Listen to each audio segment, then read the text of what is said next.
Hola, ¿cómo estás? Estamos en vivo aquí en la pantalla de Bravo TV, una vez más, son las 20:30 y estamos arrancando el último programa, al menos por este año, de Bienvenidos al Tren. La verdad es que no tenemos ninguna certeza sobre si el año próximo volveremos y no sé bien por qué, pero desde hace un tiempo no me parece una buena idea insistir con que vamos a volver y mucho menos decir que vamos a volver mejores. Por ahora prefiero decir que estos 2 meses estuvieron muy bien para nosotros, espero que vos pienses lo mismo. Fueron apenas 2 meses, pero ¿qué 2 meses, eh? Viste que en la Argentina un mes parece un año, y no lo digo solo por la cantidad de cosas que ocurren y la intensidad con la que las vivimos. Un mes parece un año porque con lo poco que te dura el sueldo parece que el día 30 tarda un año en llegar, efectivamente. Si hago memoria, es un poco fuerte pensar todo lo que pasó en apenas 60 días. Fíjate, 2 meses atrás estábamos en plena campaña electoral. De hecho, todavía pensábamos que era importante quién apareciera en la foto de la boleta de candidatos a diputados por La Libertad Avanza en la provincia de Buenos Aires. Qué ilusos, ¿no? Que en la boleta estuviese la foto de un acusado de vínculos narcos como el pelado Espert. Al votante de La Libertad Avanza no le movió un pelo. Cuando arrancó este tren, uno de los asuntos que nos tenía a todos los argentinos en vilo era el préstamo millonario que el Tesoro de los Estados Unidos le había ofrecido al gobierno, básicamente para que ganara las elecciones. ¿Te acordás de Scott Bessent? ¿Cómo olvidar al Toto Caputo Yankee, el Michael Jordan de las finanzas, diría Mauricio? Todos nos preguntábamos qué era lo que pedía el tío Scotty a cambio de tanta generosidad en forma de rescate. Y resultó que no pedía nada, porque el tipo se mandó un pasamanos financiero que le permitió llevarse unos cuantos millones de dólares en un par de semanas. ¿Qué estará haciendo Scott en este instante? Como me preguntaban hace unos años. Mira, ahí lo tenés. Algo no menor, cuando este tren empezó a andar, éramos una república más o menos independiente llamada Argentina, con un presidente más o menos a cargo del Poder Ejecutivo llamado Jabo. Hoy, en cambio, el que toma las decisiones como presidente es Donald Trump, cuando se acuerda de que existimos, eso sí, y el ex país en el que vivimos ya es el primer Estado unido del sur de América. We are South American citizens. Qué orgullo, ¿no? Ser una estrella más en la bandera de los United States of North and South America.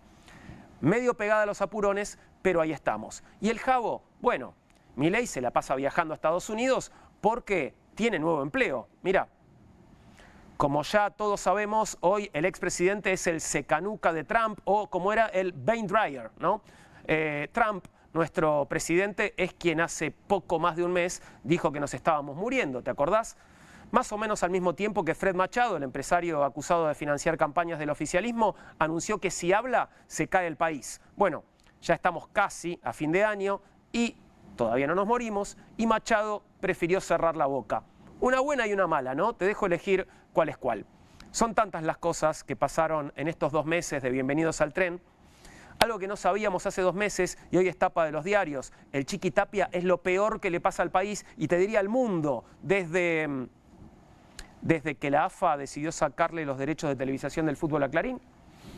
Entre otras cosas, hace 2 meses Adorni, que era vocero y había sido elegido legislador porteño, ahora es jefe de gabinete. Santilli, que fue votado para diputado pero con la cara de Espert, ahora es ministro del Interior. Petri, que era ministro de Defensa y compañero de pogo de Milei, ahora podrá dedicarse tiempo completo al cosplay en el Congreso, pero antes de irse nos dejó unos avioncitos viejos para jugar a que invadimos Venezuela. No me digas que la Argentina no es una hermosa caja de sorpresas. Claro, el problema no es la caja, es el contenido. ¿Qué nos deparará el 2026? Nadie lo sabe, o sí, lo cual suena peor. Por lo pronto, dejo las predicciones para cuando quieras deprimirte y te invito a que te subas a nuestro furgón de noticias. Vamos a repasar los temas del día. Este es el último viaje del año de Bienvenidos al Tren. Vamos a llevarlo a la terminal, pero como siempre te decimos, pueden venir cuantos quieran, que los seguiremos tratando bien, pero por un rato, nada más. ¿Cómo estás, Fabi? ¿Todo bien? ¿Qué tal, Juan? Muy bien. Bueno, qué suerte. ¿Te embarga la emoción? Por el último programa. Podés decirme la verdad, no hace falta. No, sí, claro. Por supuesto, las despedidas conmueven y más con este gran equipo humano y profesional que nos ha acompañado estos 2 meses. Juan. Claro que sí. Volveremos a vernos de todas maneras. Sí. ¿Cómo estás vos, Nahuel? ¿Qué tal? ¿Cómo estás, Juan? Bien. Y las despedidas son esos dolores dulces, ¿no? Por decirlo de una manera. ¿Ya tuviste tu brindis de sociólogos? Sí, y de hecho hablamos de vos. ¿En serio? En un momento, ¿Me analizaron desde la sociología? En un momento, ya cuando transcurría la noche, apareció un debate. Bien. Que era bueno, a ver, ¿quién sería? La Nata, ¿qué sociólogo sería? Y el otro, ¿qué sería? ¿Viste? Muy bueno. Entonces, ¿y quién sería más? Y en un momento yo digo, yo estoy haciendo un programa con Juan Di Natale. Sí. ¿Viste? Y uno tiró, para mí sería un Bourdieu, Juan Di Natale. Cosa que está muy bien. Un Bourdieu, algo más contemporáneo. Me cabe, ¿eh? Sí, bien ahí. Ese es mi conductor. Soy Pierre, me gusta, Me gusta, sí, sí, claro que sí. Lo veo. Encantador. Bueno, ¿entramos en el furgón de noticias? Entramos derecho. Por última vez. Sí, último furgón de noticias.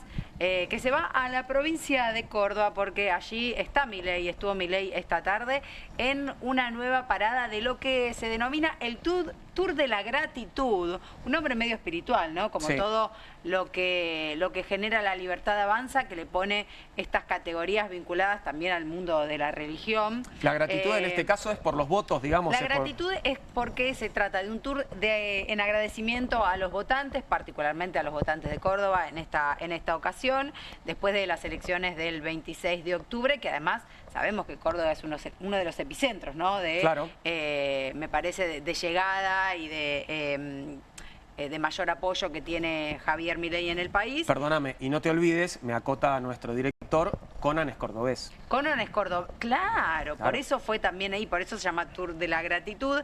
Y además es una forma de empezar a reforzar la relación del Ejecutivo con las provincias en el marco de lo que va a ser, bueno, un par de semanas bastante álgidas en términos de negociaciones y conversación, y necesitan tener gente que presione desde las provincias, también en un marco económico complejo, para que salgan los proyectos que van de alguna manera a acompañar el proyecto o el gobierno de la Libertad Avanza el año que viene.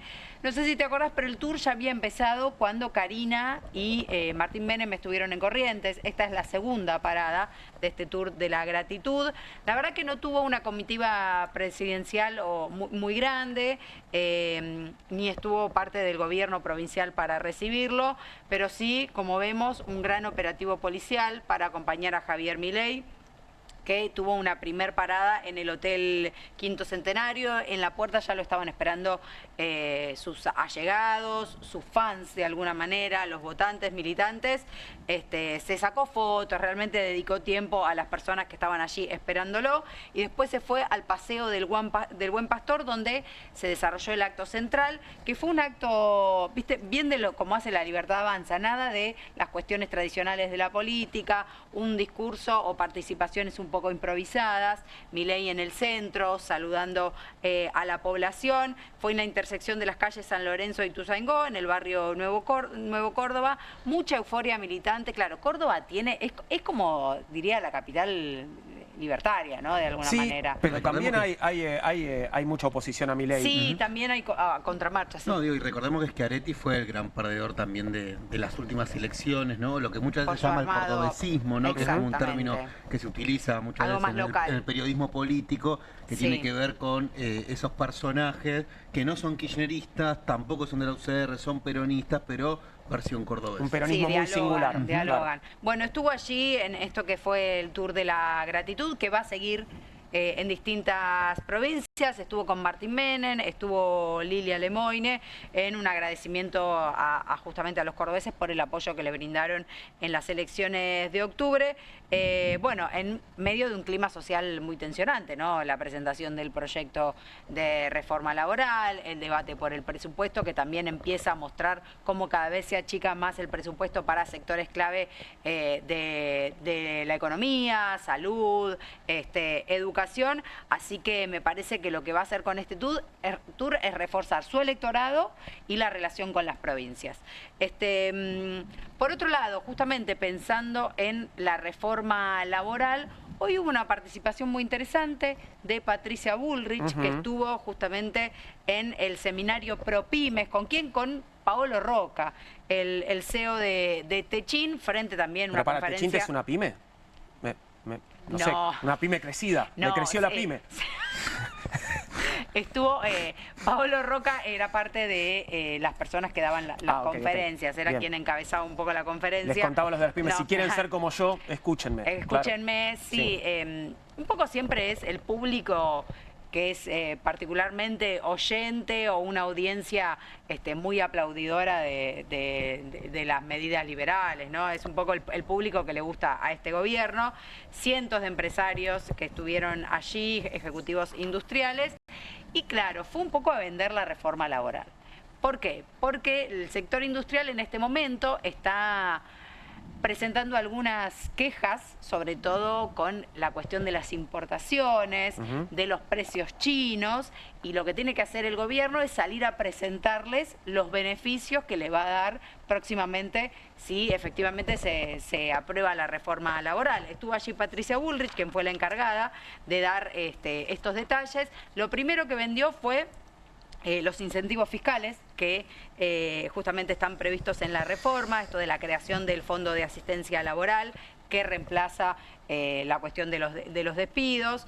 Y después habló, me parece algo importante, que en un momento de la conversación, en lo que fue la intervención de Roca, le dio un mensaje a la Casa Rosada. Dijo que había que defender el sistema industrial argentino. Esto dijo Pablo Roca. O sea, pasó Roca y dijo: chicos, hay que defender el sistema industrial argentino y había que poner un freno a la ola importadora. Esto en el marco de lo que fue toda la jornada de hoy. Patricia Bullrich, por otro lado, vendió justamente la reforma laboral, pero se tomó su tiempo además para, bueno, generar amistad con los empresarios que estaban del otro lado, con el enemigo en común que tienen. ¿Cuál es el enemigo en común? Los sindicatos. Claro, por supuesto. Los sindicatos, la organización colectiva de los trabajadores. Bueno, en ese marco Bullrich aprovechó justamente para atacar el sector sindical, refiriéndose a la parte de la reforma laboral que busca disciplinar a este sector. Planteó que el nuevo texto busca ordenar el tiempo destinado a la organización y a la representación gremial de las empresas y conectar de manera directa la función sindical con el trabajo productivo. Recordemos que la reforma laboral tiene entre sus partes una forma de disciplinamiento a los delegados, que además tienen que empezar a pedir autorización para hacer asambleas. ¿Viste antes lo que era asamblea sorpresiva? Bueno, ahora no. Si se aprueba la reforma laboral, tienen que pedir una autorización a la empresa. Y perdón, y ahí recordemos una cosa, ¿no? En nuestro país es muy importante el rol del delegado de base, ¿no? Muchas veces en la conversación nos centramos en las cúpulas, ¿no? Y las internas entre la cúpula de la CGT y el Tubiato, ¿no? Pero al fin de cuentas, el que tiene el termómetro y el que te garantiza las acciones es el delegado, es el que está en la comisión interna, porque aparte es el que conoce, además de la cúpula, porque es como la propia comisión, conoce el ámbito laboral y es el que conoce en profundidad. Bueno, y en relación a eso, recordemos que parte de la reforma laboral es que las empresas con menos de 50 trabajadores no pueden tener delegados. O sea que es un ataque directo y ella lo vendió como: miren lo que les traigo que los va a beneficiar. Y algunas expresiones que dejó Patricia Bullrich, si te parece vamos a compartir. Habló de los trabajadores de plataformas, dijo que no quieren ser empleados en relación de dependencia. Vamos a verlo. Un marco claro para las plataformas y los Uber o cualquiera de las empresas. Esto es importante porque en la Argentina hoy hay 500.000 personas trabajando en Uber y hay 500.000 personas trabajando en plataforma. Ahora, ¿qué quieren? No quieren ser empleados dependientes de nadie. Quieren ser monotributistas. Eso es lo que quieren. Y bueno, así se ha hecho el sistema con algunas cosas que son importantes. Seguro de riesgo de trabajo, porque te cae de la moto, te chocas y demás, un seguro de riesgo de trabajo, eso sí lo estamos planteando para que realmente puedan tener la seguridad que quieren tener. Después no quieren tener más nada. Bueno, así está el sistema.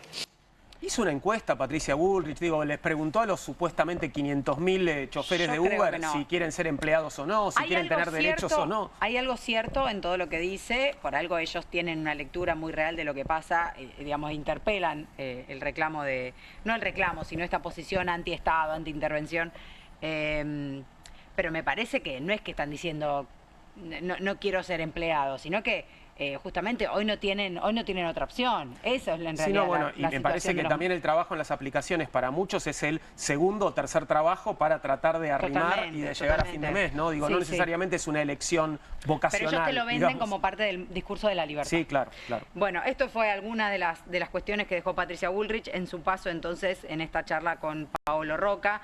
Una buena tengo para compartir. Una buena porque la justicia ordenó la aplicación inmediata de la Ley de Emergencia en Discapacidad. Esto fue por la declaración de invalidez del decreto que justamente suspendía la Ley de Emergencia. La medida hizo lugar a un amparo colectivo que presentó una familia, justamente con 2 menores de edad que tenían justamente con el certificado. Y el juez de Campana, el juez federal de Campana, a cargo, este es el juez Adrián González Charbay, declaró la invalidez del decreto y ordenó la inmediata aplicación. Y esto es importante porque esta sentencia aplica a todo el país, es decir, la aplicación inmediata es a todo el país y tiene efectos expansivos sobre todas las personas con discapacidad. Lo que nos falta ahora es que el gobierno acate, ¿no? Porque la verdad es que... Digo, ya también nos ha mostrado muchas veces cómo no se desentiende de decisiones de la justicia, bueno, ¿no? Pero o de incluso del Congreso. Pero así como este amparo individual fue sumando otras organizaciones, pueden surgir nuevos amparos. Bien. La justicia ya tiene que responder de la misma manera, lo cual me parece que es un antecedente interesante en ese sentido. Sin duda. Y por último, algo también muy importante en relación a lo que venimos analizando de el aumento de estos casos de enfermedades que estaban eliminadas, ¿no? Por la caída de la vacunación. Mendoza presentó las primeras 15 denuncias contra familias, padres que no vacunaron a sus hijos. Esto es una novedad. Fue a través del Ministerio de Salud que presentó unas denuncias judiciales justamente contra padres que no cumplieron el calendario obligatorio, que es la ley nacional. De esta manera, bueno, Mendoza es la primera provincia que lo que hace es judicializar algo que se vende como una decisión privada, una decisión individual, que es el cumplimiento del calendario nacional de vacunación. Esto había sido anunciado, esto fue en agosto. Mendoza endurece los controles contra familias que rechazan las vacunas porque a través de una resolución establece justamente la posibilidad de judicializar los casos con sanciones, escucha, multas de entre 84 y 336 mil dólares. Sí, multas en dólares, qué raro. Entre 84 y 336 mil dólares, esto es si efectivamente después la justicia avanza. 5 días de arresto o trabajo comunitario son algunas de las sanciones y multas que prevé la judicialización justamente de los antivacunas. Igual si no estás vacunado, el trabajo comunitario prefiero que no lo hagas. Prefiero que no lo hagas, totalmente. Bueno, de alguna manera es una forma de intervenir sobre una problemática que está causando estragos, ¿no? En nuestro país y que preocupa sobre todo por las infancias. Nos quedamos en el tema de la alerta sanitaria, pero abrimos del territorio de la Argentina, nos vamos a Europa. Seguramente te enteraste de que hay un brote de gripe que está alarmando y... obviamente vuelven los fantasmas de la pandemia del 2020-2021. Tenemos conectada, y le agradecemos mucho que esté en línea en este momento porque está en Londres y es muy tarde allí, a Marta Cohen, médica patóloga argentina residente en el Reino Unido, para que nos cuente cuál es la situación allí y qué podemos esperar. Marta, buenas noches. Te saludamos desde Bienvenidos al Tren. Muchas gracias por atendernos. Bueno, muchas gracias. Espero que, no sé si escuchan el ruido de fondo porque... acá estamos de fiesta, o sea, no hay confinamiento. Bien. Hay mucha responsabilidad. Sí, los casos han aumentado mucho, más el 56% más que el año pasado. Hay 5.000 personas internadas en hospitales del Reino Unido. Se espera que próximamente habrá 8.000. En los hospitales están usando el barbijo. Estamos usando el barbijo, pero no hay confinamiento. Esas noticias que han circulado por Argentina, confinamiento en el Reino Unido, no es así. Se recomienda a las personas que tienen la influenza A, H3N2, el 95% es la variante K, que trabajen desde su casa, que no salgan, que si salgan lo hagan con barbijo. Y también está haciendo mucha vacunación, sobre todo a las personas mayores de 60 años y a las personas con inmunodepresión de cualquier tipo. Pero bueno, la situación real es que el sistema sanitario está muy apretado. En las urgencias médicas, pasaba la BBC ayer en Leicester, en un hospital, en la sala de emergencias con pacientes en los pasillos y en cubículos anexados como en la época del COVID. Pero bueno, la realidad es que no es más grave, pero es mucho más contagioso y por eso hay muchos pacientes. Claro.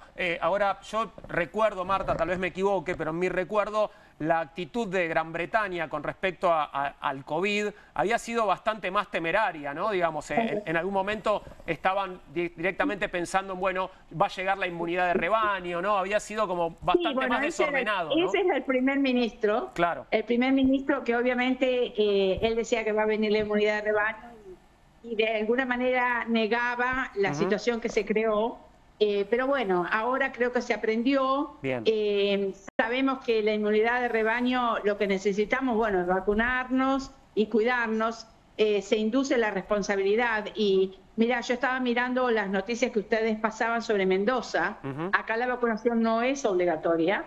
Sin embargo, el 92% de los niños están vacunados, contra el 46% en Argentina, que es obligatoria la vacunación. O sea que el tema no pasa por la obligatoriedad, el tema pasa por la concientización. Claro, el tema es que aquí no tenemos ningún tipo de campaña de concientización en este momento. No Exactamente. Hay...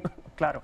Ahora, Marta... Sí, eso es algo que tiene que liderar el gobierno, ¿no? Totalmente, totalmente. ¿Qué pasa en otros países de Europa? Porque he leído también noticias sobre la situación en España. Digo, ¿esto está tomando el continente de alguna forma? Bueno, en España la situación es similar que aquí, sobre todo en la zona de Barcelona. Esta variante de influenza A, el subclade K, comenzó en el invierno de Australia, en el mes de agosto, y de ahí circuló a Nueva Zelanda. De Nueva Zelanda se mudó a Europa, llegó acá para octubre, principio de octubre más o menos, llegó 4 semanas antes que lo habitual. Por eso también se comenzó a vacunar 4 semanas antes, y está en 34 países del mundo. No está en Latinoamérica porque obviamente llegará en el otoño, pero bueno, entiendo que la Argentina ya se está preparando para esto. Están siguiendo la evolución de esta situación, y bueno, esto es un pico un poco más alto que lo habitual, pero no deja de ser un pico de un aumento del número de casos. No va a ser una situación de pandemia, no tiene mayor mortalidad. Por supuesto, al haber más casos hay más internaciones y posiblemente habrá más decesos. El año pasado hubo 500, este año habrá, estimo yo, 800, porque hay un 56% más de casos. Pero bueno, no es una situación importante, que hay que tomarla con precaución, que hay que planificar, pero no es una situación de desesperación. Bien. Marta, buenas noches. Fabiana Solano te saluda. ¿Cómo andás? Hola, ¿qué tal? En tu introducción decías que, bueno, no estaban confinados, pero sí había cierta responsabilidad en relación a las prácticas. Sí. En Argentina, cuando esta noticia empezó a trascender, hubo cierta reacción anti-cuarentena o anti-medidas de sectores que decían, si llega a pasar, acá yo no pienso tomar ninguna medida sanitaria, un poco también subiéndose a lo que genera la reacción en contra de lo que fue el confinamiento en Argentina. ¿Cómo se maneja eso allá? ¿Hay responsabilidad? Bueno, ¿La gente enseguida tomó precauciones? Bueno, que acá el gobierno tiene un gran liderazgo y una voz muy importante. Entonces, el sitio web del Servicio Nacional de Salud, uno abre y dice gripe, te dice los síntomas, te dice cuándo preocuparte, cuándo vacunarte, dónde vacunarte, te da un montón de información.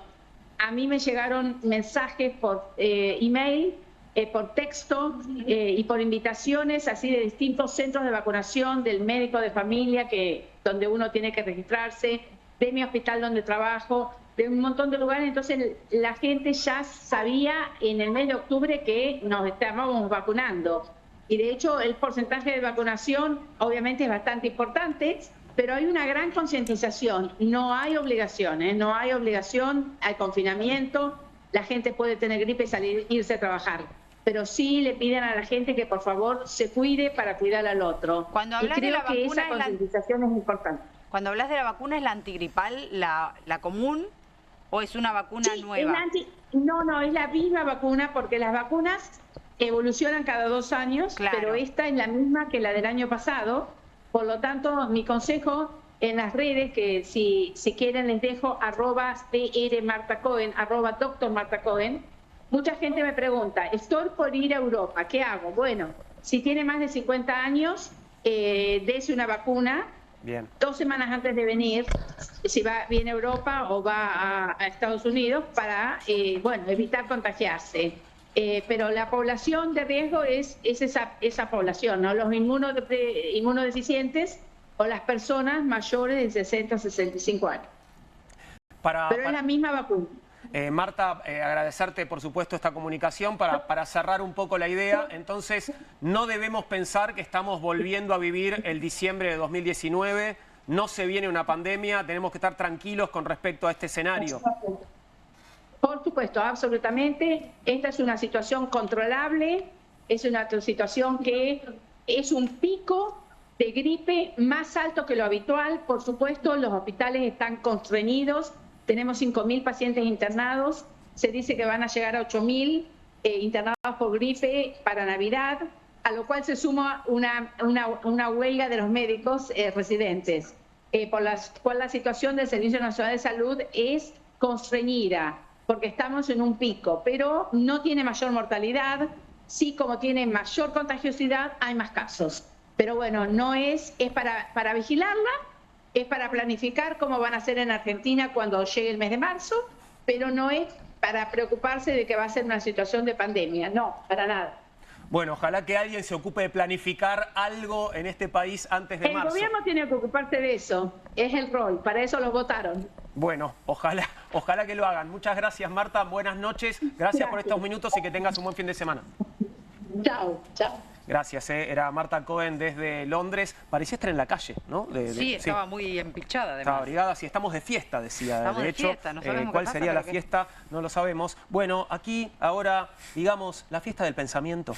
Para continuar, vamos a conversar con Diego Stulbarg, politólogo, docente, coordinador de grupos de estudio de pensamiento político y filosófico. Bueno, ideas, cómo pensar las transformaciones sociales en un mundo que parece hecho hoy a la medida de las derechas. ¿Cómo estás, Diego? Bienvenido. Gracias por estar con nosotros. Gracias por la invitación. Un placer recibirte. Bueno, trabajaste un poco a partir de la metáfora de la metamorfosis de Kafka. Sí. ¿Sí? En la metamorfosis de Kafka, creo que casi todo el mundo lo sabe, bueno, hay un señor que un día se despierta y es cucaracha, ¿no? O es un coleóptero, según Nabokov. Bueno, sí. ¿Nos pasó algo parecido? Un día nos despertamos y éramos cucarachas. Bueno, son imágenes posibles, ¿no? La metamorfosis, según Borges, en realidad está mal traducido. Debería haberse traducido como la transformación. Bien. De hecho, ya hay alguna edición en castellano sobre Kafka del cuento que se llama La transformación. Y hay una traducción de Borges, de hecho. Bueno, Borges es el que hace esa advertencia. Entonces es posible pensar que Kafka nos ofreció un modelo de transformación bastante distinto al que tenemos en uso en general en la política, sobre todo en la política más militante, ¿no? Porque en general nosotros decimos que nosotros vamos a transformar a la realidad, no que la realidad nos va a transformar a nosotros. Entonces ahí se abre un dilema, digamos, de los que solemos decir que la política es muy importante para transformar la realidad. Llega un momento en que tenemos que hacer un balance y decir, hemos logrado transformar la realidad a través de la política, miramos el presente y decimos más bien todo lo contrario. Entonces ahí aparece la posibilidad de utilizar el modelo de transformación de Kafka para pensar esta realidad, y lo que tiene de interesante ese modelo es que en lugar de ponernos a nosotros como los sujetos que vamos a poder realizar en el futuro, todas las cosas que tenemos en nuestra cabeza, todas grandes ideas, buenas ideas, tenemos que preguntarnos cómo fue que a nuestras espaldas, o mientras dormíamos, como en el caso de Gregorio Samsa, ¿no? Con sueños inquietantes, fuerzas ocultas han operado sobre nosotros, y el día que nos despertamos, en lugar de ser transformadores, tenemos patitas, tenemos una espalda dura y que no nos queremos levantar para ir a trabajar. No es posible, ¿no? Entonces hemos sido convertidos en algo que, además, vistos desde nuestra propia percepción de las cosas, nos hemos convertido en un bicho repugnante. Sí, Kafka no dice nunca cucaracha, pero lo da a entender. Si no es una cucaracha, es un escarabajo, algo así. Entonces pienso que es un buen punto de partida preguntarnos qué fuerzas operaron a nuestras espaldas y en qué nos hemos convertido. También porque preguntarnos en qué nos hemos convertido nos puede permitir detectar en esto que somos ahora, en este bicho que somos ahora, ¿qué potencias posibles hay? O sea, ¿cuál es el cuerpo efectivo que tenemos? ¿Qué afectos reales tenemos? ¿Cómo es nuestra existencia? ¿Cuáles son nuestras posibilidades? Que seguramente las de una cucaracha y las de un trabajador que anda vendiendo por ahí, como era Gregorio Samsa, la situación cambió y las potencias también pueden cambiar. Pero entonces hace falta por lo menos que en el texto de Kafka es muy notable que, convertido en bicho, Gregorio Samsa todavía tiene un monólogo interno de humano. Tiene una razón humana todavía, la conciencia tarda en adecuarse a la transformación del cuerpo.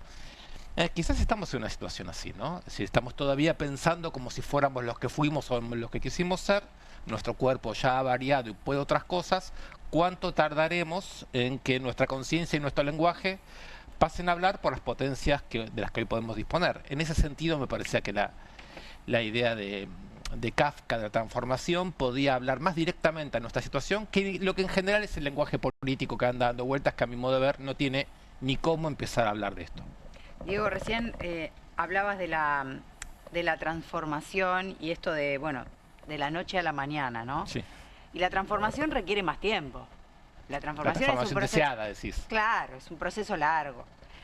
Y yo pensaba en lo que nos pasó en la Argentina, que durante mucho tiempo pensamos que éramos una cosa y, viste, el elefante en el bazar, la imagen del elefante en el bazar, algo muy intempestivo, que es, por ejemplo, la llegada de este gobierno, sí, que nos mostró otra cosa, ¿no? Que nos mostró, bueno, tal vez no éramos lo que realmente pensamos que éramos.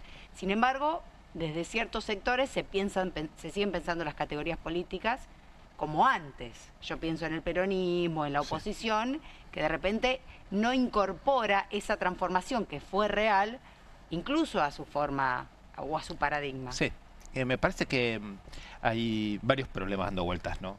El primero es quizás la llegada de Milei no es el momento de la transformación, sino la evidencia de algo que venía ocurriendo desde antes y no se podría entender nunca de dónde vino eso. Se negaba. Exacto. No la vimos venir. No la vimos venir, claro. Bueno, digamos que cierta sociología empirista cree que todo es visible.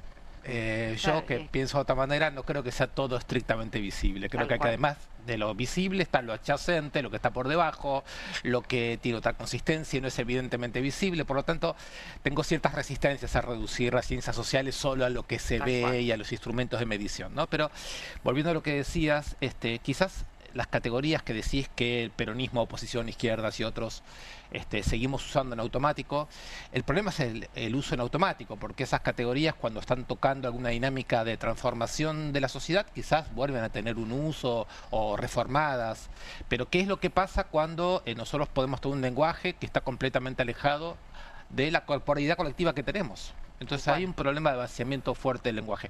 Yo creo que ahí hay un problema serio en Argentina, pero no solo en Argentina, y que lo podríamos resumir en lo que fue la consigna del nunca más.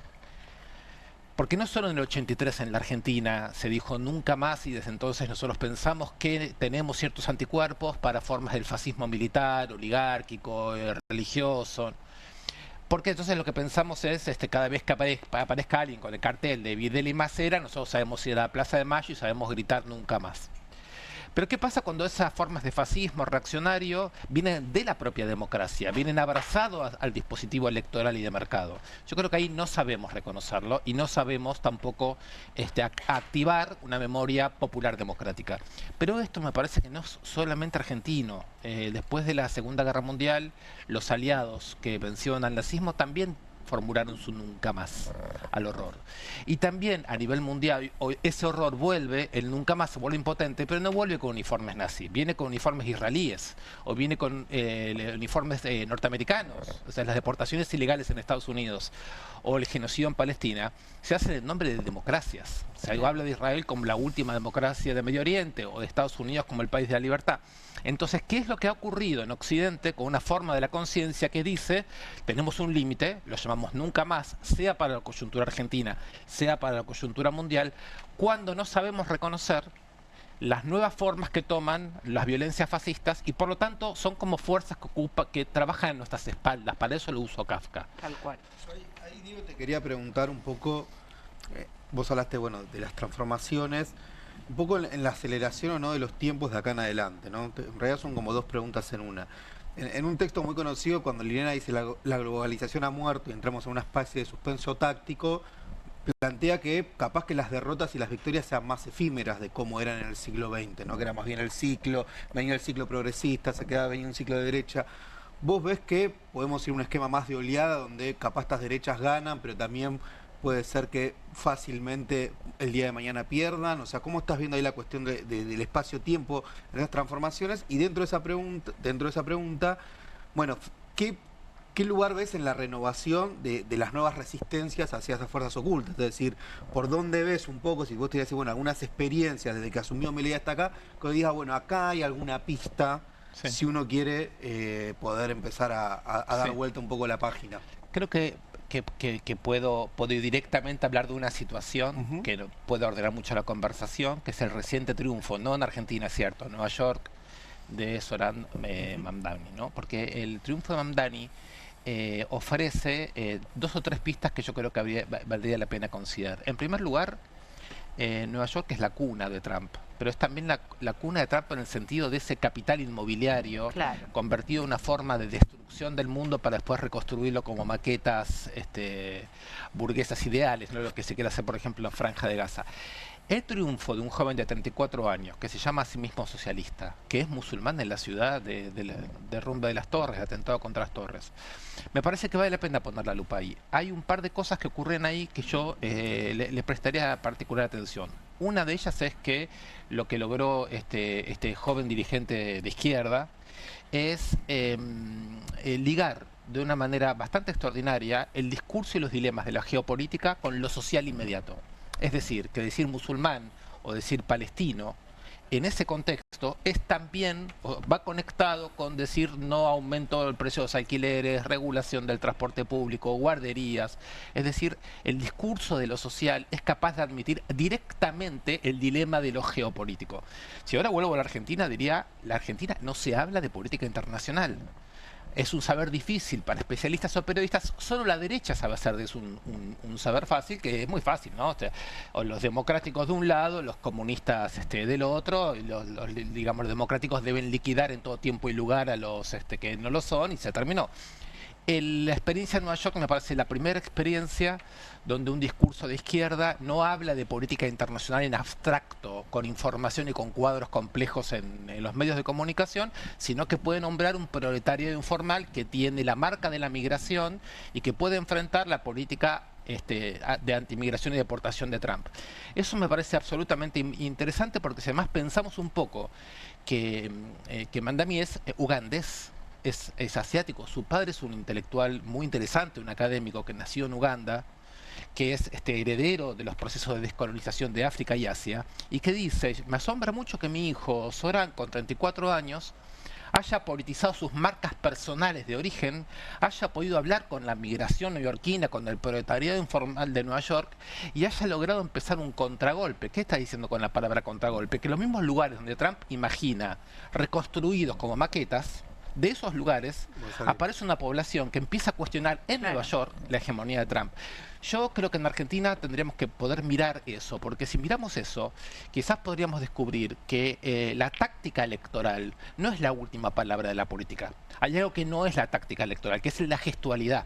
La gestualidad, cómo se interpela desde lo que somos a sujetos concretos, y cómo se toman los problemas mundiales como problemas inmediatos de nuestra realidad. Yo nombré ya varias veces Palestina, podría nombrar ahora Venezuela y preguntar, con la cantidad de migración latinoamericana que anda dando vueltas en la Argentina, ¿es posible que la política argentina no opine nada sobre Venezuela, salvo el gobierno que queda disponible para cualquier tipo de barbaridad imperialista? Entonces, yo creo que hay una serie de gestos que no hay que confundir con tacticismo electoral, porque el tacticismo electoral sin esos gestos está vaciado y no puede nada contra el gobierno de Milei, que sí está lleno de gestos, y habría que pensar muy de cerca incluso si en la gestualidad que en Nueva York permitió esta situación, no está incluso los famosos 3 disparos de Luigi Mangione sobre un CEO de una importante empresa de salud en Manhattan hace menos de un año. Es decir, hay una serie de gestualidades que en Nueva York se fueron dando que hacen posible un triunfo político. En la Argentina, ahorrarse ese camino y buscar la ingeniería electoral, la táctica electoral para dar, digamos, un batacazo político, me parece una muestra de impotencia muy fuerte, ¿no? Lo que pasa es que en Argentina tal vez la categoría de político tradicional es la que sigue, digamos, hegemonizando todos los espacios. Yo Exacto. pienso en una expresión genuina, novedosa como Mamdani, la verdad que no encuentro, si tengo que pensar en el circuito que más conocemos, ¿no? Digamos, y que tenga además las herramientas como para negociar, hacer lobby y llegar, y al mismo tiempo que interpele todo esto que decís, que en Argentina no sé si sería la categoría de migrante, tal vez hay otras categorías también en discusión, pero me cuesta mucho, ¿no? Es un poco endogámico también el sector político de nuestro país. Te doy toda la razón. Además estamos muy lejos de Nueva York, También, en todo sentido, ¿no? Claro. estructural, estamos en la periferia, ¿no? A mí me parece que nuestro derecho a comparar no es para abstraer diferencias, sino para preguntar un poco qué es lo que, en qué punto, como dijiste vos, la endogamia nos empobrece tanto. Y yo creo que hay experiencias en Argentina. Por ejemplo, estoy pensando ahora en la experiencia también municipalista, como la de Nueva York, que hay en la ciudad de Rosario. Villaverde. No, sí, Ciudad Futura. Monteverde. Juan Monteverde es el candidato, es el referente, pero es un grupo militante muy consistente, el colectivo es un colectivo muy activo, por más que se conozca 1 o 2 referentes, es una experiencia colectiva, yo la conozco, la experiencia de Ciudad Futura, y también ellos están pensando en la ciudad, no en términos de derivación de la política nacional argentina, que en cierto sentido está atorada en el problema de la herencia de Cristina, ¿no? ¿Quién hereda a Cristina? Esa experiencia es distinta, no es del AMBA, tiene de su propio nombre, de su propia historia, provienen de movimientos sociales, tienen una conexión con lo que fue el 2001, con el feminismo, que es muy fuerte. Y en esta continuidad entre movimiento social y partido político, tienen una frescura, y yo creo que hay por ese lado hay una conversación abierta posible. El gran problema que yo veo es que se constituyen frentes que intentan renovar el peronismo con nuevas figuras, por esas nuevas figuras que vienen a renovar al peronismo, que viene del fracaso de Fernández y que está en la situación, digamos, terrible de Cristina presa y las internas en las que sabemos que se está consumiendo el peronismo, son figuras que tienen el problema de si van a poder renovar en sentido de introducir nuevas prácticas y nuevos imaginarios o van a quedar absorbidos por esa descomposición. Entonces me parece que pensar en Nueva York, que ya les digo, me parece un ejemplo solamente pedagógico, porque no son situaciones copiables, podría servir al menos para hablar entre nosotros sobre los gestos que faltan, los temas que no tratamos, los enormes costos de una especie de endogamia y sobre todo la incapacidad de problematizar la democracia. Te hago un comentario muy breve. El 6 de diciembre del 2022... luego de conocerse la condena que se hizo sobre ella, Cristina Fernández de Kirchner dio un discurso público diciendo que en la Argentina, estamos hablando del 22, o sea, después de, vamos a decirlo así, 20 años de gobierno kirchnerista con 4 de Macri atrás, es decir, balance de gobierno progresista muy amplio, la Argentina tenía un Estado que estaba paralelizado.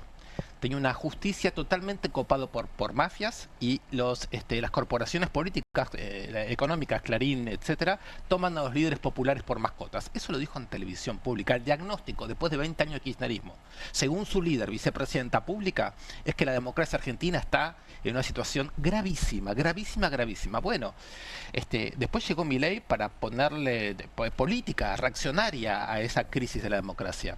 Si nosotros seguimos pensando la política como un problema de personal político para una democracia que funciona, si seguimos con cabeza alfonsinista o kirchnerista, es decir, que alcanza con los mecanismos democráticos habituales para llenar de contenido social este país, me parece que no estamos percibiendo transformaciones muy brutales, políticas y micropolíticas, que lo único que hacen es mantenernos en esa situación de conversión en insectos, digamos, que con la broma de Kafka traigo, ¿no?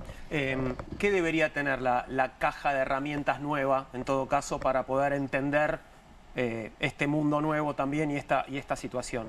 Sí, cuando uno le pregunta qué hacer, no sé qué hacer, mi insignificancia, digo que no lo sé, pero hay cosas que podemos pensar. Una se la dije, hay un problema de puesta de los problemas del mundo en términos de un saber difícil, que habría que ser muy especialistas y qué sé yo. Eso me parece que es un problema. Nosotros tendríamos que tener una articulación bastante más fluida entre los temas del mundo y los temas nuestros inmediatos. Y esa fluidez depende un poco del coraje de decir qué pensamos de lo que está pasando en Israel, qué pensamos de las deportaciones, qué pensamos de lo que pasa en Venezuela. Esto nos lleva a otra cosa, hemos quedado muy inhibidos respecto de las historias nuestras. Y cuando digo historias nuestras, puedo ir a cualquier momento de la historia argentina, pero vamos a los años 70, o vamos a los años de la lucha de los derechos humanos, o vamos a los años de las luchas piqueteras. Esas luchas son luchas extraordinarias. Hay una riqueza de archivo, hay una riqueza de memoria, y hay una riqueza de sensibilidad que está completamente inhibida, que está completamente a la defensiva. A mi modo de ver, todo eso tiene que volver a ser desplegado con un criterio de enemistad claro. Se ha planteado, en la Argentina se nos ha planteado una guerra y una forma de enemistad muy fuerte al mundo laboral, al mundo de la cultura, digamos, son formas de agresión muy fuertes.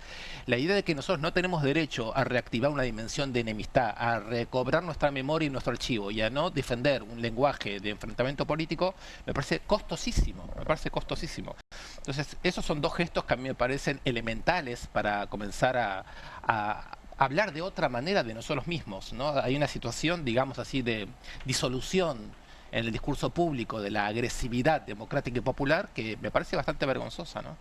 Recién hablabas de lo de la enemistad y yo pensaba si esto que decís se relaciona con esta tibieza, ¿no? Esta Corea del Centro, digamos, que de repente es un poco el modelo que se implantó desde diferentes sectores, como bueno, no me la voy a jugar ni para un lado ni para el otro, porque eso me garantiza, bueno, cierto capital político, capital social. ¿Vos crees que tiene que ver con eso? Digamos, yo creo ¿Es una lectura errada? Yo creo que el mileísmo, el trumpismo nos ofrecen una idea fascista de enemistad que nosotros no podemos de ninguna manera dócilmente incorporar y copiar. Pero hay otras formas. Pero hay formas distintas, porque hay formas cognitivas de la enemistad, que simplemente significa comprender qué estrategias están en juego. Comprender que lo que enfrentamos son estrategias, entonces la comprensión política debe ser estratégica. O, por ejemplo, ser capaces de interrumpir el monopolio comunicacional, retórico y narrativo del gobierno. ¿Sí? Cuando digo enemistad, quiero decir simplemente el hecho de poder comprender que hay proyectos históricos muy distintos en juego y que además tienen un contenido existencial. Es decir, la idea de que a nosotros no nos importa tanto la reforma laboral, porque quizás no toda la clase trabajadora hoy es formalizada, o que no nos preocupa mucho qué pasó con el trabajo informal, o que no nos preocupa mucho qué pasa con la cultura, o que no nos preocupa mucho lo que pasa con la salud o con los jubilados, estamos hablando de una dimensión existencial de la política. Ya no estamos hablando de lo que podríamos llamar una conversación sobre opiniones. Estaríamos más bien preguntándonos si todavía tenemos la sensibilidad elemental y el lenguaje elemental para comprender lo que se está jugando en términos civilizatorios, culturales, nacionales, sociales, ¿no? Entonces, creo que hay una dramatización ausente en los streaming, en la cultura de la broma, en la cultura de la fiesta, ¿no? De derrotado pero festivo, ¿no? Que me parece un retroceso respecto de, insisto con esto, de los lenguajes argentinos. Diego, muchas gracias por haber estado con nosotros. Estamos compartiendo la portada de tu libro, El temblor de las ideas, buscar una salida donde no la hay. Bueno, disponible, Ariel editó, ¿no? Por lo que veo, puede ser un lindo regalo para poner el arbolito. Muchas gracias por haber estado con nosotros. Gracias por la invitación. Diego Stupar, que estuvo con nosotros. Vamos a hablar ahora de otro asunto. Otro asunto, pero todo tiene que ver con todo de alguna manera. Vamos a hablar de economía y vamos a basarnos en un informe de coyuntura, un informe del CESO, el Centro de Estudios Económicos y Sociales Escalabrini Ortiz. Nos visita justamente su director, Andrés Aciaín, economista. ¿Cómo estás, Andrés? Bienvenido. ¿Qué tal? ¿Cómo están? ¿Cómo les va? Muy bien, ¿vos? Bien, todo muy bien. Bueno, ¿qué encontraron? ¿Qué podés contarnos sobre este informe que, bueno, muestra una suerte de fotografía reciente de la situación económica del país? Sí, es un informe que trata de dar cuenta de un balance de año, pero más bien de analizar hacia dónde va el gobierno, cuáles son las perspectivas del gobierno hacia el año próximo, ¿no? Y nosotros el balance que hacemos es que el gobierno siente relativamente piloteada, que si después quieren podemos hablar, digamos, hasta dónde es cierto, el frente externo, la estabilidad del dólar, las cosas que uno decía, va a llegar a pagar la deuda o no, que todavía no está resuelto, pero digamos, se siente con confianza para resolverlo. y quiere dar un paso más, quiere aprovechar el caudal político de la última elección, el apoyo externo norteamericano que le permitió surfear, digamos, la coyuntura económica, para pasar a institucionalizar lo que es el proyecto liberal. ¿Y a qué me refiero con institucionalizar? Me refiero que a cosas que hasta ahora eran generadas mediante herramientas coyunturales que eran de fácil reversión, se lo pongo en criollo, un dólar barato, una apertura importadora que forzaba a los empresarios a contener la paritaria porque no podían competir, que generaba consenso a favor de bajar impuestos y cargas sociales porque los empresarios veían la competencia externa y buscaban reducir costos, y que destruía ciertos sectores del entramado productivo que para los liberales son ineficientes y hay que reemplazarlo por importaciones. Esto que se daba mediante una política coyuntural, un dólar barato, una apertura importadora, lo quieren institucionalizar legalmente. ¿De qué estamos hablando? Reforma laboral, para que la baja de los salarios ya quede establecida mediante mecanismos institucionales, reforma tributaria, que achiquen la carga impositiva, reforma o reducción de los aportes patronales a la seguridad social, que en parte está metido en la reforma laboral, y una serie de acuerdos comerciales de libre comercio con Estados Unidos, en el caso de la Unión Europea vía Mercosur, que consoliden la libre importación, el ingreso de importaciones y la destrucción de parte del entramado productivo nacional. Nosotros decimos que el gobierno va ahora por la institucionalización del programa libertario. Claro, en realidad es como una forma que no pueda volver... Uy, se cayó el micrófono. Una forma de que no pueda volver para atrás, ¿no? Generar como cierto piso que no dependa de lo que se llama, bueno, de la tensión política, que no dependa de las fuerzas, sino que dependa de una estructura legal. Claramente, digamos, pasar de lo que es una política que uno diría, bueno, viene otro gobierno, sube un poco más el dólar, restringe la importación, favorece una mejora de los salarios. No te digo que es tan fácil de revertir, porque cuando una industria se destruye y cierra las puertas, no es que vos con una protección aparece de nuevo la industria. Más fácil destruir que crear en términos productivos, pero aún así uno, por la experiencia histórica, sabe que un cambio en la coyuntura política y a partir de eso, de cierta variable económica, pueden reconstruir parte del entramado. El gobierno quiere generar una malla legal que impida esa posibilidad de reversión del programa liberal, y para eso, bueno, está tratando de construir también una agenda política más amplia con alianzas con gobernadores de parte de una oposición que Caputo, ni bien ganaron, dijeron y llamó a construir una oposición razonable, que sería el ideal, digamos, de una oposición que se presente como oposición, pero en realidad no cuestione el programa de fondo. 70-30, que es el momento. Un programa de fondo, una democracia de baja intensidad, dos partidos que se alternan con un programa económico preestablecido, único, consensuado, a la peruana, a la paraguaya, como les gusta decir, digamos, una democracia de baja intensidad que genera desgano en la población respecto a la política, porque ve que vota uno o el otro, el programa es el mismo, ¿no? Un modelo de país que es funcional a intereses geopolíticos, básicamente norteamericanos y de corporaciones, ¿no? Porque una democracia con poca densidad social y política es políticos que los apretas un poquito y le sacas lo que querés, para ponerlo... Ahora, ¿qué posibilidades de éxito le ves a todo esto que estás describiendo, ¿no? A todo lo que sería esta segunda etapa, ¿no?, del gobierno de Milei. Y fuertes posibilidades de éxito le veo, sí.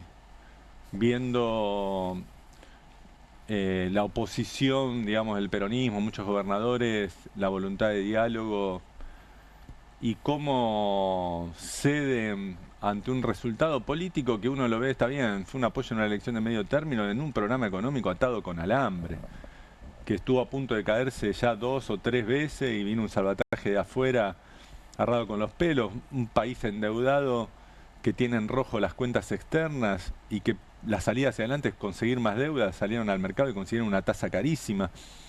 Uno ve podemos decir, para lo poco viable que se ve el programa económico, los resultados escasos que está dando en términos de que vos decís, no generaron un modelo de acumulación que vos decís, esto va para adelante, están juntando dólares, tiene viabilidad.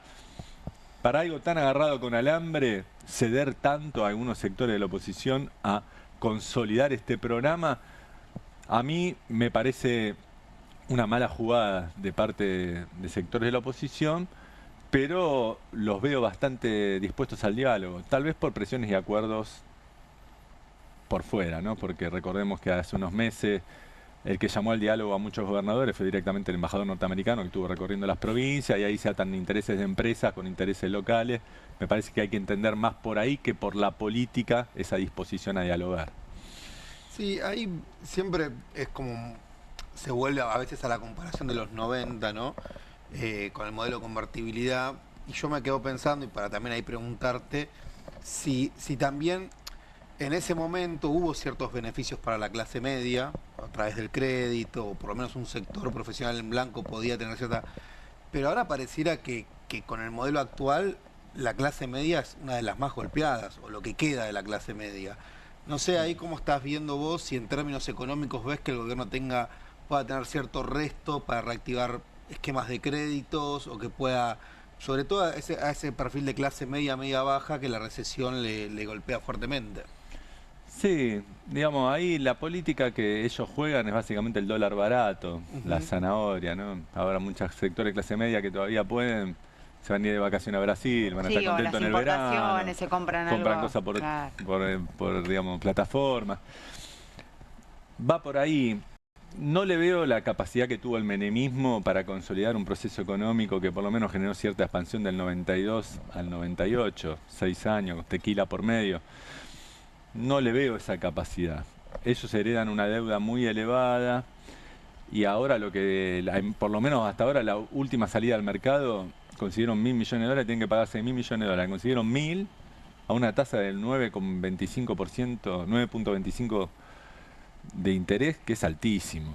Entonces, uno no ve por ahora un esquema favorable. Y hay diferencias también geopolíticas, internacionales, digamos. No es lo mismo los 90 con Estados Unidos, potencia hegemónica única, que hoy día Estados Unidos más bien en una reacción del que se cae y se enoja y empieza a tirar piñas para todos lados, ¿no? Que es un poco el imperio que cuando ve que los chinos lo están comiendo sale como un loco a ver quién está en el patio trasero y tratando de meterse a las patadas en los gobiernos, ¿no? Entonces, el contexto no lo veo tan favorable. Cuando uno ve incluso el acuerdo de libre comercio, los puntos generales que se presentaron en el acuerdo con Estados Unidos, es vergonzoso. O sea, el nivel de unilateralidad en las concesiones es total. O sea, Estados Unidos dice, vamos a abrir algún mercado no especificado primario, algo de carne, pero en cualquier momento Trump por decreto puede frenar las importaciones de Argentina, o sea que te cedo un poquito de un mercado hasta cuando se me cante. Y del otro lado, Argentina se abre en todos los sectores, regula un montón de trámites para arancelarios, cede la política exterior comercial con China, porque les da mecanismos para que Estados Unidos pueda ingerir en la política argentina hacia los productos chinos. Le cede, bueno, control de datos, jode a los laboratorios nacionales, jode al campo porque le pueden cobrar todos los años regalías por el uso de sus propias semillas. O sea, es un nivel de tocar tantos intereses, tantos sectores, tan unilateral, que vos decís... es como que es demasiado descarado, no hay, ¿cómo decir? No ves los beneficios, digamos. ¿Y cuánto se puede sostener esto? Porque recién decís que ves cierta confianza en el gobierno de que se van a lograr algunas de las reformas. Hay que ver, digamos, en el marco de la negociación qué efectivamente se concreta y qué no. Digamos, probablemente si se concreta la reforma laboral no va a ser tal cual la presentaron, va a haber alguna negociación en el medio. Pero digo, ¿cómo se puede sostener estos 2 años pensando en lo que decías vos, que hay que pagar la deuda, que no pueden entrar 20.000 millones de dólares cada 6 meses como vino sucediendo hasta ahora, que el FMI ya mira también la cuestión de las garantías de otra manera? Sí, ¿Cómo son los próximos 2 años? Si me preguntaba a mí, yo creo que la economía va a estar así, a media máquina. Digamos, no va a ser un modelo de prosperidad, de crecimiento, aunque sea artificial, digamos, impulsado por deuda externa o algo. Mandar a media máquina, van a ver si pucherean con acuerdos muy así para llegar a pagar puntualmente los costos. Sí, yo le veo una perspectiva puchereando ahora muy desigual en los frutos, sectores que van a seguir perdiendo el trabajo, deteriorando ingresos, mientras que algunos grupos consiguen, digamos, con el dólar barato cierto bienestar porque estabilizaron ingresos. Pero los veo puchereando, no los veo con un proyecto de consolidación. Sí puede haber ciertas inversiones que a mediano plazo desarrollen parte de lo que es la minería, hidrocarburos, en sectores primarios que puedan cambiar un poco la trayectoria de las exportaciones, pero es a plazo. Por eso creo que ellos están pensando en esa oposición razonable, porque ven que no es un proyecto que va a dar frutos para asegurar una reelección. Entonces les gustaría tener una alternativa viable. Y la población, lo que veo y lo que va a crecer es el desgano, digamos, el desgano con la política, la falta de entusiasmo por un presente económico que no tiene perspectiva de mejorar, que está siempre ahí puchereando, trabajando en la informalidad, que es el empleo que más crece. Ese es un poco el panorama, digamos, que yo creo para los próximos 2 años del gobierno Milei. ¿Te parece que la relación comercial con China, en función del acuerdo con los Estados Unidos, se va a ver realmente afectada, digamos? Y es probable. Todavía no sabemos hasta dónde va a avanzar y los detalles. Hay cosas, por ejemplo, hoy día en la disputa geopolítica entre Estados Unidos y China, China le puso aranceles a la soja norteamericana. Y esto le permitió a Argentina, Brasil, ganar mercado en China y vender a buenos precios. En el tratado se dice que Argentina va a colaborar con Estados Unidos a armar un plan de estabilización del mercado de la soja. ¿Cómo se lee eso? Porque Estados Unidos le dice a Argentina, vos no le podés vender a los chinos la soja que nosotros no le podemos vender por los aranceles. O sea, hay un nivel de manejo ahí de la política exterior que es peligroso.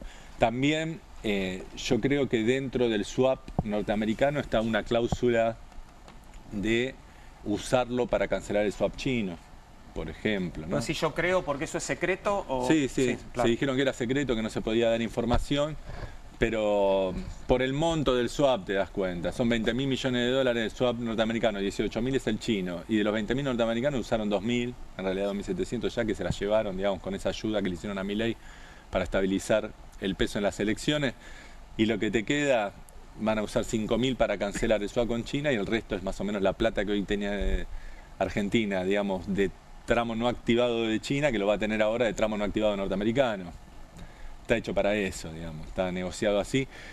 Lo que tiene es que la situación del gobierno de Milei es tan frágil, por lo que decíamos en la base, porque el programa económico no logra dar respuestas a los problemas de la economía argentina y depende en su supervivencia de la asistencia norteamericana. ¿Pero y del no apoyo. logra o no le importa? Porque No, no lo logra, no lo logra.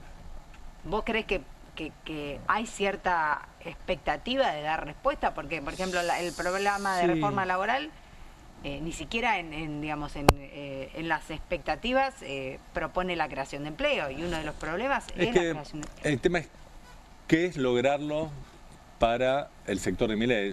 Lograrlo no es que todos los argentinos vivan bien.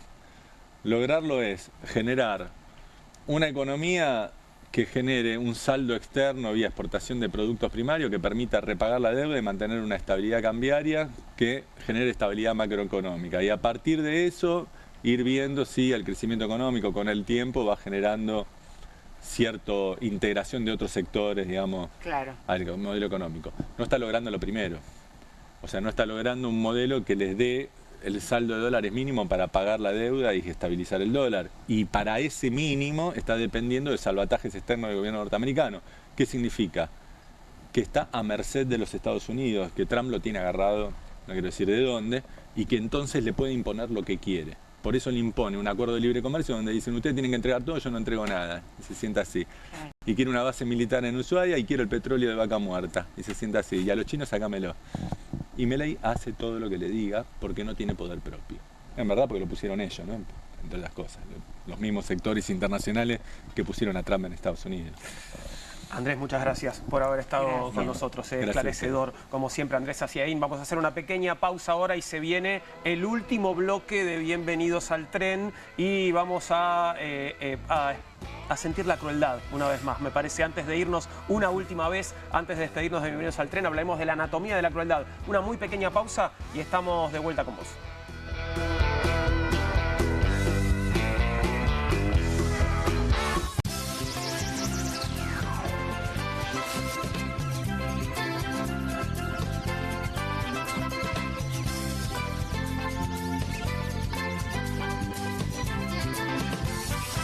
Eternity, fábrica de pizza, el horno pizzero de granito que prepara las pizzas más ricas del mundo sobre piedra verdadera. Simplemente encendelo y listo. Hace pizzas buenísimas, con doble mozzarella, horneadas a la piedra en minutos. El secreto reside en su zona dual de calor controlado que rápidamente calienta la placa de piedra cerámica hasta 400 grados mientras derrite el queso y hace una masa crocante. Así podrás hacer pizza a la piedra como los profesionales en solo minutos. Agrega tus ingredientes favoritos a cualquier masa de pizza y tendrás tu pizza gourmet con Eternity Fábrica de Pizza. Podés crear tus pizzas favoritas en familia y hasta podrás ver cómo crecen a través del visor de masa fina o de molde. Tus pizzas saldrán como te gusten y en minutos. Este horno de piedra prepara incluso pizzas congeladas en mucho menos tiempo.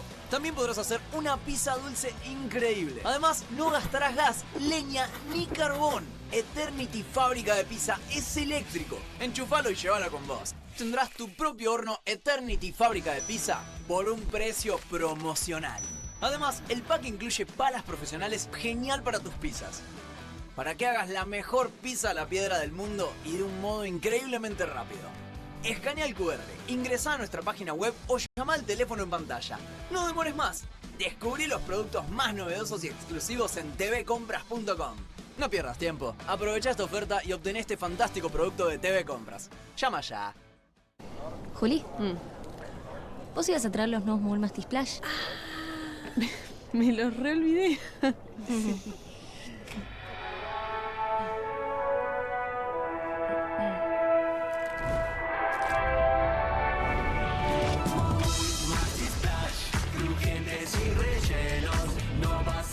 Compartirlos, no vas a poder esconderlos. Prueba los nuevos caramelos masticables de Mogulo, también en su versión extreme.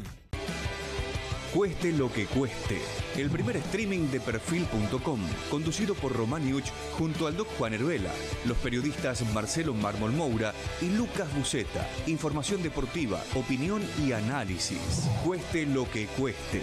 De lunes a viernes, a las 10 horas, por Bravo TV. Emprendidos, con la conducción de Ornella Flench. Historias de emprendedores en primera persona. Consejos prácticos para alcanzar sus metas.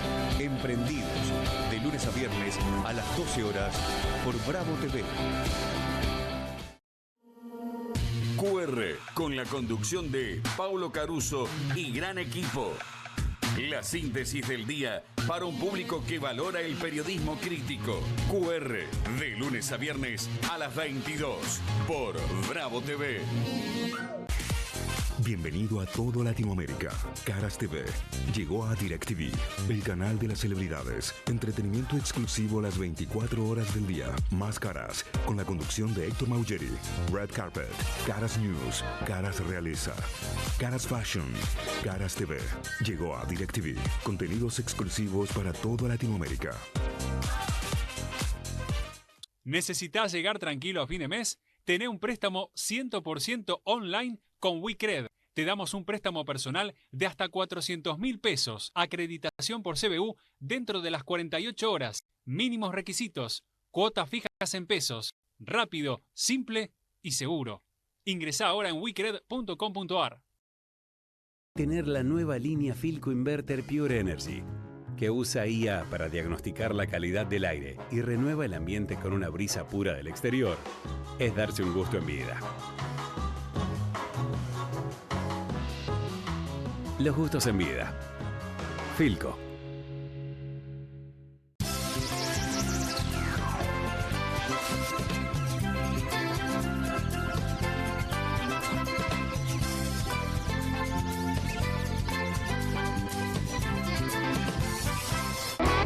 Y la última mesa de conversación de este ciclo va a estar dedicada de alguna manera a algo que es algo así como el triste signo de estos tiempos, ¿no? La crueldad. Anatomía de la crueldad es el nombre de un informe sobre discursos de odio realizado por la Asociación Civil Comunicar Igualdad y nos visita Sandra Chaer, que es la presidenta de la Asociación Civil Comunicar Igualdad, comunicadora social. Sandra, bienvenida, gracias por estar con nosotros. ¿Qué tal? Buenas noches, muchas gracias. Muchas gracias por venir. Bueno, hay un dispositivo de aplicación de la crueldad y de difusión de discursos de odio, que es lo que de alguna manera explica el informe que estás presentando, ¿verdad? Sí, nosotras venimos trabajando desde Comunicación para la Igualdad hace muchos años en discursos de odio y violencia digital de género, antes de que llegara La Libertad Avanza al gobierno. Y lo que nos pareció es que a partir de esta gestión, que ya el año pasado también habíamos estado relevando un poco la comunicación política, era importante de alguna manera dar cuenta del sistema, porque es un sistema claramente, es un sistema además organizado para el mal, o sea, hay un objetivo violento, maligno, etcétera, que es constitutivo, digamos, de la comunicación política del gobierno. Entonces nos parecía que era bueno, sobre todo en un año electoral, donde suele haber además más desinformación, dar cuenta de cómo son estos ataques, qué características tienen, cómo está conformado el sistema, qué peso tiene la desinformación también, no solamente los discursos de odio o la violencia. Así que un poco esa fue el origen del informe. Pienso con un detalle extra, que además ese sistema en gran medida lo pagamos nosotros. Exacto, totalmente con la nuestra, con mucha opacidad, ¿no? Porque no hay demasiada información ni sobre, digamos, lo que sería la comunidad digital o quienes de alguna manera manejan la comunicación digital, pero tampoco sobre la publicidad que se está dando a través de las empresas vinculadas al Estado y que de alguna manera se sospecha, se supone que están financiando también a muchos periodistas y medios de comunicación afines al gobierno. No hay información clara sobre todo eso. ¿Cómo ves? En ese sentido, organismos como en la OEA o el último texto Directrices de la UNESCO para una inclusión digital, hablan de la categoría moderación o curación de redes sociales, ¿no? Porque advierten sobre los efectos burbujas, advierten sobre, ya no, ni siquiera sobre la fake news, sino sobre la desinformación, y lo que vos planteaste como elementos que alteran nuestras democracias. ¿Qué posición tenés al respecto? Acá por lo general se suele decir, no, es la regulación de las redes, pero en realidad se están buscando esquemas que no necesariamente es un gobierno regulando, pero en función de esto que decías, ¿qué mirada tenés con sí, el rol que...? Me parece súper interesante lo que traes, porque las directrices para la gobernanza global de Internet de UNESCO lo que plantean justamente es avanzar en la regulación, pero no en la regulación de contenidos, que me parece que acá es donde habría que hacer la distinción, porque ahí es donde sí colisionás con la libertad de expresión. Pero si vos avanzás, por ejemplo, en una regulación en términos de que las empresas tengan que dar cuenta de la transparencia, o sea, brindar información sobre cómo funcionan los algoritmos, sobre cómo están funcionando los equipos de moderación, hasta qué punto toda esa moderación es automatizada o no, toda esa información es muy opaca y no las empresas no la brindan, lo mismo que tampoco se abren a equipos de investigación por fuera. Entonces todo eso, digamos, en la medida en que las empresas participan del debate público, debería estar regulado y deberíamos poder acceder. Yo hago una evaluación simple, una mirada simple. Si vos tuvieras acceso a todo oficialmente, ¿no?, a todos esos informes que hoy nos llegan clandestinamente sobre el impacto de las redes sociales, particularmente sobre niñeces y adolescencias, yo creo que la escena sería otra. O sea, no sé si necesitamos avanzar para nada, me parece, en regulación de contenido. Ya con tener esa información me parece que la conciencia que generaríamos sobre cómo están funcionando las redes sociales y sobre la necesidad de revisar el funcionamiento de un algoritmo que sobre todo privilegia que vos permanezcas para venderte, y ahí eso ya nos cambia la escena. Entonces me parece que la transparencia es la herramienta y no la estamos teniendo. Aprovecho. Y quería ver si están viendo algo de nuevo, algo que vos digas, bueno, acá hay que prestarle atención porque, no sé, en estos últimos meses, dentro del repertorio de los discursos de odio, acá hay algo que creció que antes no creció, o acá apareció una novedad que antes no estaba. Sí, porque uno dice, bueno, discursos machistas, discursos contra los inmigrantes, contra las pobrezas, bueno, pueden tener picos de intensidad, a veces más bajos, pero existen. Pero algo que vos digas, bueno, ojo que acá hay algo que no estaba tan en el tablero. Yo te diría, como justamente nosotras venimos desde el 2019 viendo todo este tema, lo que a mí me sorprendió muchísimo fueron tanto la falta de pudor con la mentira, o sea, mienten descaradamente todos los funcionarios del gobierno, empezando por el presidente, y no tienen problema. O sea, Milei en algún streaming, ahora no recuerdo cuál, dice porque YPF es privada. YPF en su página web dice que el 51% es del Estado. O sea, el nivel de mentira es muy alto, y el otro es el negacionismo, que está completamente vinculado a la mentira. El hecho de que Adorni te diga, el presidente tiene 5 perros, y tiene 5 perros porque lo dice el presidente, o sea que el estatus de verdad lo está dando la persona y no una realidad objetiva. Para mí entramos en otra categoría ahí que 2 años atrás no teníamos. Sandra, para que los que están del otro lado entiendan, no es un informe que hable solamente de los discursos de odio en términos de discursos testimoniales o digitales, sino que una de las partes fundamentales de este texto es que explica cómo se trasladan a la vida concreta de las personas, a la violencia física, a la violencia real.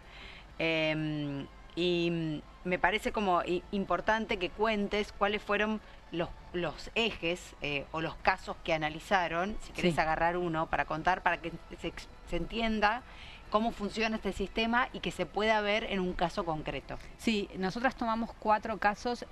Nuestro interés es somos una organización que trabajamos género, con lo cual íbamos a buscar sobre todo narrativas antifeministas que le sobran, digamos, a esta gestión. Cuando empieza el año, obviamente Davos nos entrega todo el material para trabajar. Y ese fue el primer episodio. Pero el discurso del presidente en Davos, ¿no? Sí, lo recupero. Sí. El discurso donde él dice que la homosexualidad es pedofilia, digamos, ¿no? Los homosexuales son pedófilos. Y después sigue sucediendo el año y no vuelve a aparecer una narrativa antifeminista tan fuerte. Estaba lo de denuncias falsas que va y viene, pero ataca muy fuertemente al periodismo. Ahí tomamos el segundo caso, a partir de abril-mayo, que se da un ataque muy fuerte. Cuando dice no odiamos suficiente a los periodistas, de ahí surge ese eslogan, ¿no? Sí, que lo trae primero el Gordo Dan y el presidente lo toma. Exacto. Y después, muy pegadito a eso, casi como un spin-off, surge el ataque a Julia Mengolini, que es el tercer caso que tomamos, y después tomamos una narrativa atemporal, si querés, porque no hay un momento específico, que es el ataque a la ley de interrupción voluntaria del embarazo, que esto episódicamente aparece en los discursos del presidente, nunca así con mucha fuerza. En relación al impacto, digamos, a que esto no son solo narrativas, ahí yo pondría 2 niveles. Por un lado, el impacto en las mismas políticas públicas.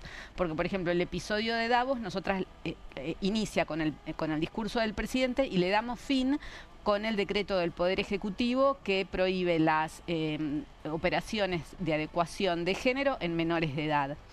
El episodio de periodismo lo cerramos nosotras de alguna manera, aunque sigue con las 3 denuncias por calumnias e injurias de Milei, las 3 primeras, porque después suma otras 5 contra periodistas. Y posteriormente incluso hay otros hechos de política pública. Digamos que la denuncia del presidente no es exactamente una política pública, pero es el presidente el que te está denunciando. Claro. Después el Ministerio de Seguridad presenta esa denuncia judicial donde se allana a periodistas buscando las fuentes, ¿no? En el caso de otro streaming colega. Está vinculado también a ese caso la denuncia de Alcon Adamón sobre el plan de inteligencia nacional que implicaría el espionaje. Bueno, hay muchas situaciones, a esto me refiero, que esto no queda en narrativa, sino que el gobierno está tomando decisiones, o funcionarios del gobierno, empezando por el presidente, que impactan sobre los sectores agredidos. Y después tenés otro nivel, que es el de la gente que está haciendo, y pongámoslo todo entre comillas, justicia por mano propia.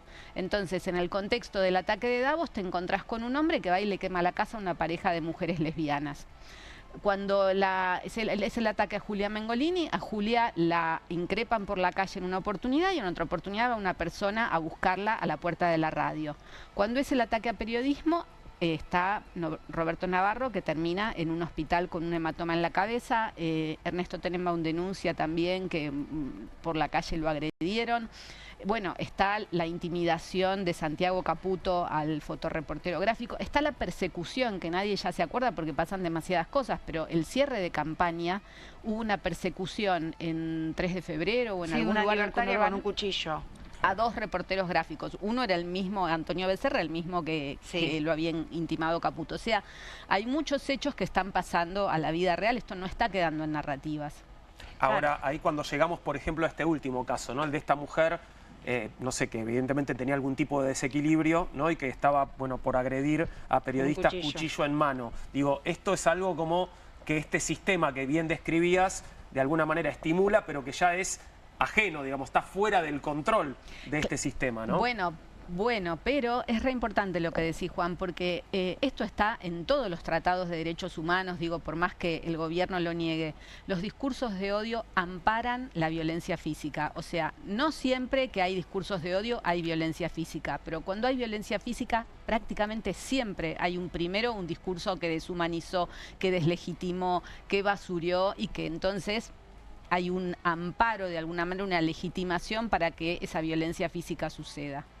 ¿Cuáles son esos sectores, además de vinculados al feminismo, qué otros sectores identificaron como agredidos? Sí, como agredidos. Bueno, el periodismo fuertemente. El periodismo es un blanco de ataque del gobierno. Acá no tenemos la situación de... Esto no es local, también pensémoslo así. Esto es...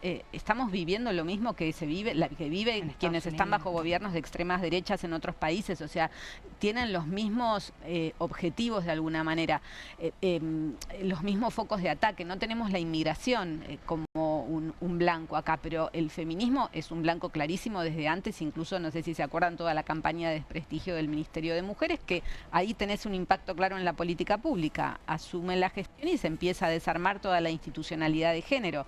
Primero, durante la campaña, fue todo el desprestigio de la institución. Se logró de alguna manera permear con ese desprestigio y ahí hay algo como de alguna manera llamativo, que yo no tengo una respuesta, pero que es que las encuestas, tanto en ese momento, en el 2023 como ahora, siguen dando apoyo a las políticas de género, no al ministerio. O sea, el ministerio sí estaba muy poco ranqueado, pero la legalización del aborto, incluso las políticas trans, siguen teniendo apoyo en la población, incluso en los mismos votantes de La Libertad Avanza. Entonces ahí hay como medio difícil, una situación difícil de explicar, que es cómo vas a implementar las políticas públicas si no tenés institucionalidad de género. Pero bueno, lograron de alguna manera permear con esa idea de que el ministerio era ineficiente o utilizaba más presupuesto del adecuado, cuando todo esto se probó que era mentira. Estamos compartiendo la portada de Anatomía de la Crueldad. Allí tal vez la podemos poner un poquito más a pleno. Ahí va para que lo veas. Esto está disponible, está publicado. Uno puede ir y comprarlo en una librería. No, es gratis. Ah, ¿no? Es gratis. Es gratis. Espectacular. Sí, ¿Gratis? Sí, está en la página web de nuestra organización, www.comunicarigualdad.com.ar. Está en formato digital, lo descargan. Genial, comunicarigualdad.com.ar. En ese sitio podés descargar este muy interesante informe y una herramienta además muy útil para, estar un poco más despiertos, despabilados, en todo caso. Muchas gracias, Sandra, por haber estado con nosotros.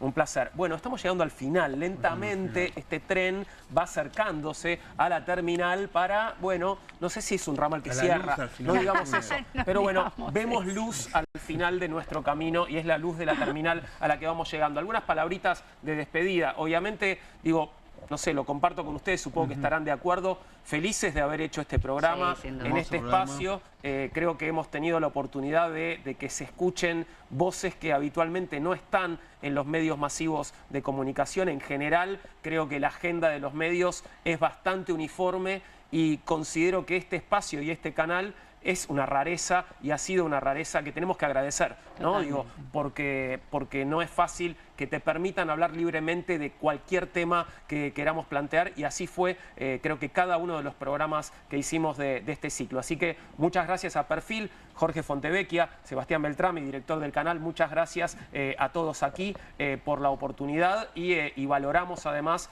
la apuesta de la empresa para poner en el aire voces y discursos alternativos, algo que realmente es muy difícil en este momento. Y después, bueno, tenemos que nombrar a todos los que han trabajado en este programa, comenzando por la persona que nos unió, que es Claudio Martínez. Claudio, un abrazo muy grande.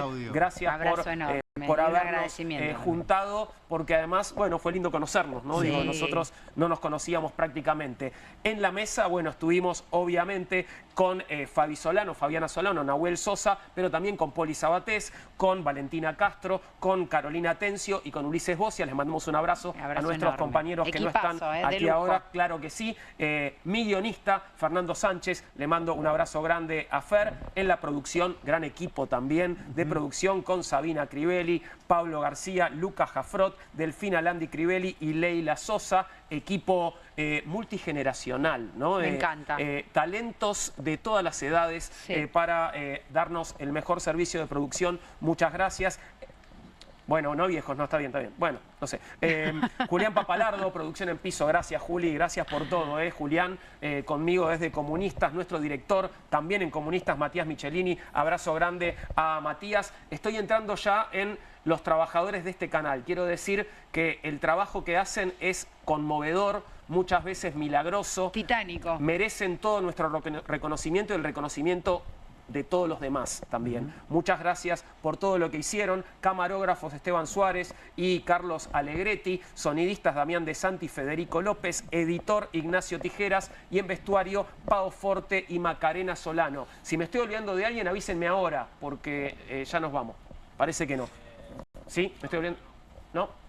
Ok, perfecto. Bien, entonces, una vez más, muchas gracias. Gracias por haberte subido a este tren con nosotros. Ojalá que hayas disfrutado del viaje. Tal vez haya otros, tal vez no. Tal vez haya otros trenes a los que subirse u otros medios de transporte. Aviones. ¿Por qué no? Trenes, camiones y tractores, dice la canción. En fin, gracias, Nahuel. Gracias, Juan. Gracias, Fabi. Gracias a vos, Juan. Y gracias a vos por habernos acompañado. Fue un placer. Muy pequeña pausa y estoy saludando a Pablo Caruso.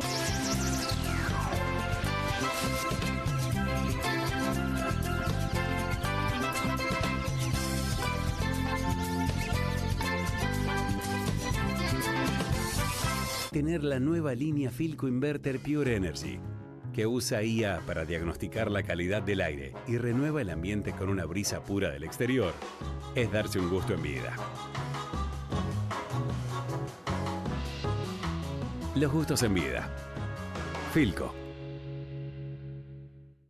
Juli, ¿vos ibas a traer los nuevos Mool Mastic Splash? Me los reolvidé.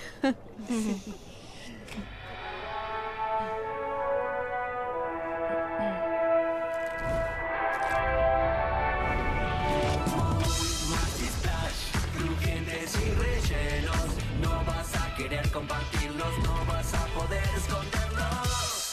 Prueba los nuevos caramelos masticables de Mogulo, también en su versión extreme. Cueste lo que cueste. El primer streaming de Perfil.com, conducido por Román Yuch junto al Doc Juan Herbela, los periodistas Marcelo Mármol Moura y Lucas Buceta. Información deportiva, opinión y análisis. Cueste lo que cueste. De lunes a viernes, a las 10 horas, por Bravo TV. Emprendidos, con la conducción de Ornella Flench. Historias de emprendedores en primera persona. Consejos prácticos para alcanzar sus metas. Emprendidos, de lunes a viernes a las 12 horas por Bravo TV. QR, con la conducción de Paulo Caruso y gran equipo. La síntesis del día para un público que valora el periodismo crítico. QR, de lunes a viernes a las 22 por Bravo TV. Bienvenido a todo Latinoamérica. Caras TV llegó a DirecTV, el canal de las celebridades. Entretenimiento exclusivo las 24 horas del día. Más Caras, con la conducción de Héctor Maugeri. Red Carpet, Caras News, Caras Realeza, Caras Fashion, Caras TV. Llegó a DirecTV. Contenidos exclusivos para toda Latinoamérica. ¡Viva la libertad, carajo! ¡Viva la libertad, carajo! Si no se grita viva la libertad humildemente, no se grita viva la libertad. Si no se grita viva la libertad riendo, no se grita viva la libertad. Prepárate porque la vas a pasar mal, porque te voy a pegar un baile morboso. No vas a saber ni dónde estás parado. Si no se grita viva la libertad con amor, no se grita viva la libertad. Al zurdo de mierda no le podés dar ni un milímetro. Vosotros, hijos de los hijos, gritáis con desprecio, con rabia, con odio, viva la libertad. Por eso, no gritáis viva la libertad. La libertad no se construye desde el odio, se construye desde el respeto. Suscríbete a Perfil en mi.perfil.com. Presentamos el Schoolmaster Pro, la afeitadora para hombres de cabezal doble. El Schoolmaster Pro tiene 2 lados para darte 2 tipos de afeitadora en una sola.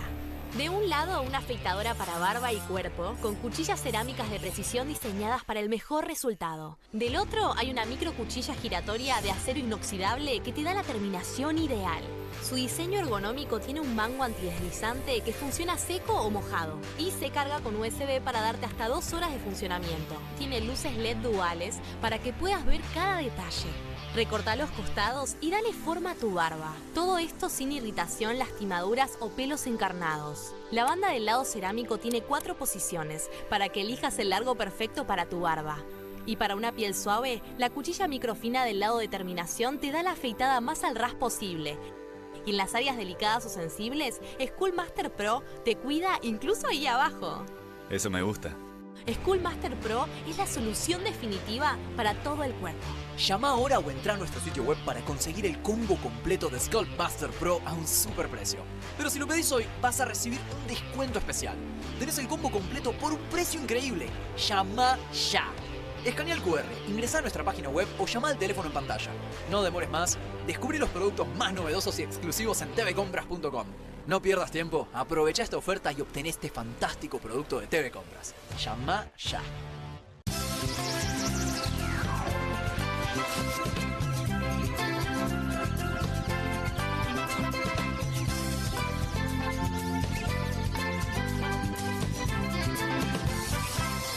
Aquí finaliza el horario de protección al menor.